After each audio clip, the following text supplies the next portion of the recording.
Alright, what the fuck is going on, people? We have here. How's it going, guys? My name's Aiden. Alright, he was playing Golden Frieza, set one, baby! They Had to make set one great. Alright, tell us why this leader. So right now, everybody's going to be focusing on like counterplays and the cunning strategy. And one thing about this leader is he avoids the cunnings, because cunnings hit battle cards or extra card skills, but he lets you untap with the leader card skill. So the cunnings won't hit that. And also, I haven't really seen anybody using Borgos or anything other than the blue-yellow ape strategy, but I do have answers to Borgos in the deck, considering Frieza Spiteful Strike and then this one Broly. But pretty much what this deck does is like a toolbox deck. You draw a whole bunch of cards, you see your pieces very quickly, and you have answers to almost everything in the meta. So pretty much how the deck runs is based off this card.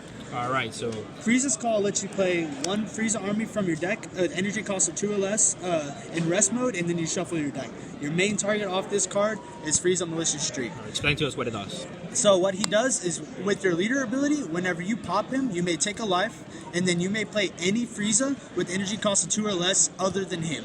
So from him, you can play Infernal Emperor, you can play Avenging Frieza, you can play Frieza Spiteful Strike, and pretty much these...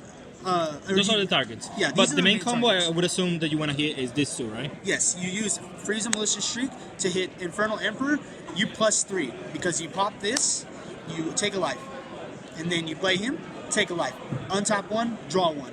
You are drawing so many cards early game, it's ridiculous, and your opponent's just going to be looking like you're almost at just you one like card crazy. away from awakening. Yes, and so, however, what matchup you're playing is how you pretty much play this deck, because you could either go.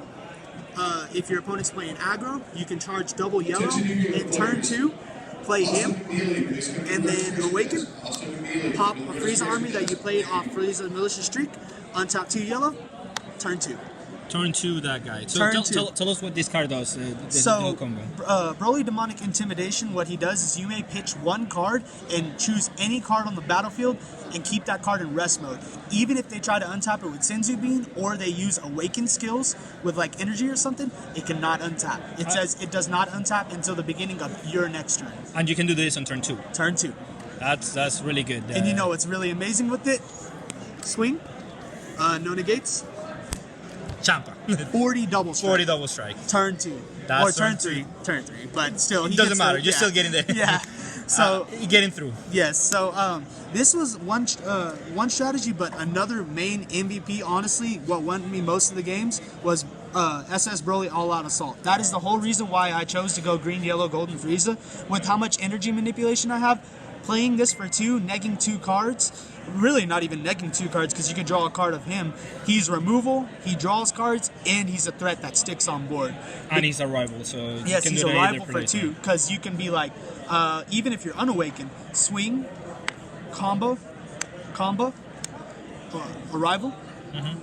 Choose whatever situation you're in. Like, say I'm playing the mirror, pop this, or playing Victory Strike. Like what I did was one game, he went in for 85 Victory Strike. I was like, all right, combo, arrival, blow up Victory Strike.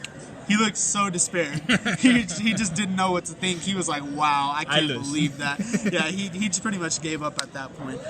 But so the way this deck works is the being toolbox is searching out your pieces so much. So this card doesn't get the effect, the secondary effect or the effect off Frieza's Call, but considering that I could play this for free and then untap an energy, this is for the more mid-range strategy. So I'll charge 1 yellow, 1 green, and use the green, play him, search any Broly.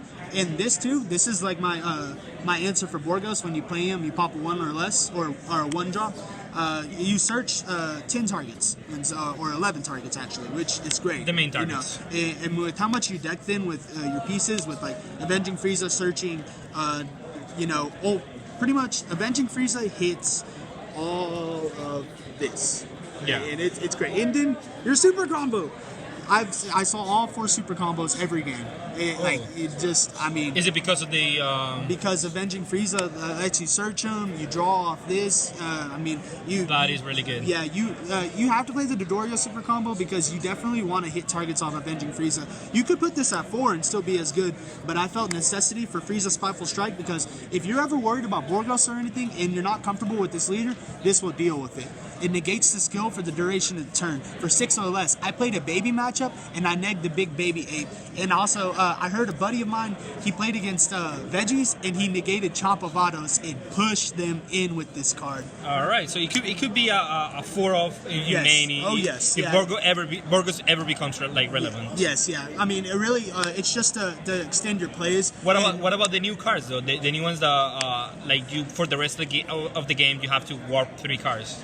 The cunning cards? Yeah. The cunning doesn't hit my leader. It's only battle cards. It's only battle cards. Okay, yes. So that's why. Okay. Yeah. So sorry, you explained that. Yeah, and also this came in super clutch one game because my opponent had 2 blockers and I was awakened already. So I was like, all right, play, negate your blocker. Play, negate your blocker. Use leader's ability, pop 1, untap 2. Untap 2. And I had the Broly on the field, swing. He said no blocks, and I was just like. Game. Game. I just said. Alright, so that's the main thing you want to do with the leader. Now you have also Bloodlust because you can. Oh yes, the leader that can. Bloodlust helped me against one of the Hachiak matchups for my sideboard. So let me go ahead and show you guys the sideboard real quick. No. We'll go. Okay. We'll go. Okay. So you'll see that. But Alright, so now the next card on the deck is Time Magic and Flying Nimbus. Okay, so right now, I pretty much decided that Time Magic was going to be very good for the meta rather than Nimbus because Hachiak is a big thing. Everybody's going for hype. And even if I play against Hide and Master or something like that, and they don't see their victory strike, if they try to kill me, Time Magic. And then a lot of people are going to be trying to adjust to Hachiak. So people are playing Dark Vanisher Fu. People are playing all these things that have dual attack and like big beaters. Time Magic, they can't do anything else. So you're just at that point to where I think this is the best meta call. Now, I will say Nimbus is still probably the best negate in the game, honestly. Other than Topo. I hate Topo. But that's what I have this for. All right. Hit their Topo, and then I just go in. Flawless. Yep. Okay. And pretty much... Now, this package here. So, the reason why I was running Chilai is because it's a green, it's searchable, and then in the worst case scenario, if I'm not seeing my Frieza's Call or my Malicious Streak, I can use 2 green and play this from my deck. Oh, okay. So it lets me get my Awakening, and it's not a hard once per turn. So you can get multiple. I can get 2 of them, and then if that happens, I could Awaken and then just keep extending. Because you can sack it when the leader is way better. Okay. Mm-hmm. And the 2 overruns. The overrun package was the Mass Saiyan and the Dimensional Banisher Fu. I did this for big threats and stuff like Hachiak running their big 8 drops and then like Baby, because I expected Baby and I expected Hachiak. Apes too. This helps against apes, getting rid of one of their 4 drops or just something big on the field. And then Mass Saiyan, I've just always leaned towards Mass Saiyan because if your opponent just is like going in with like a 2-drop, and a 1-drop, and they feel like they're in a comfortable spot, you just in them.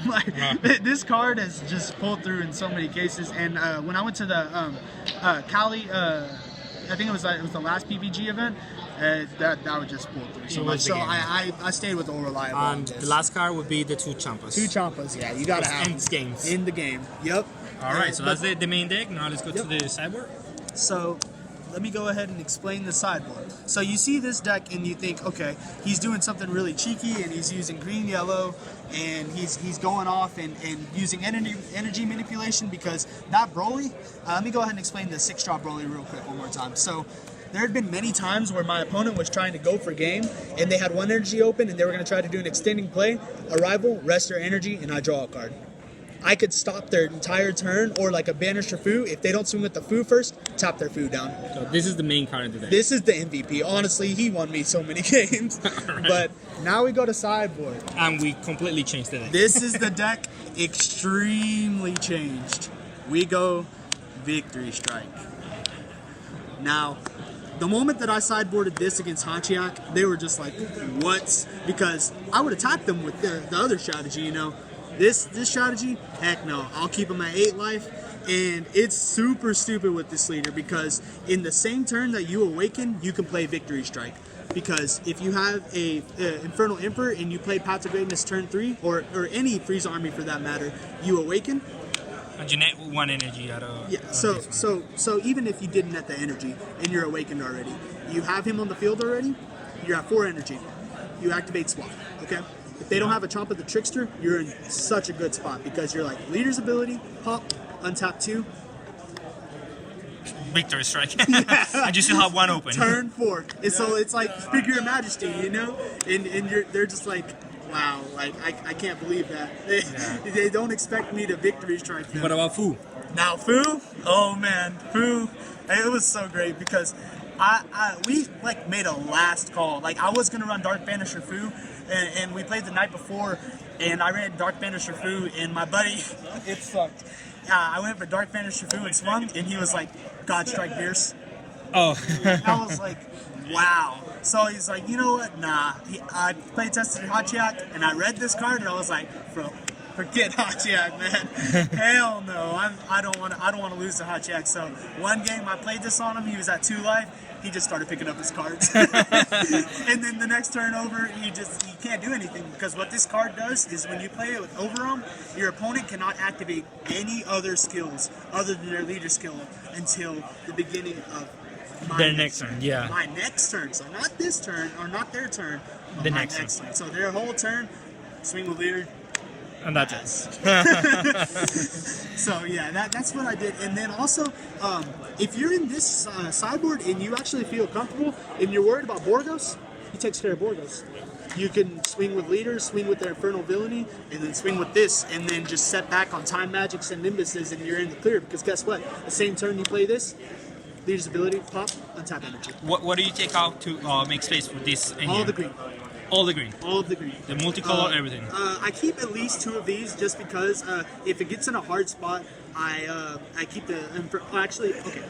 All the greens, but that one because you need him. Yeah, but all like the Chilais, the Paraguses, that one. I mean, pretty much that's what you do. And you keep the 2 green multicolor because if you charge your turn 1, you're not really too hurting. You know, you're in an okay spot because you have a green and yellow.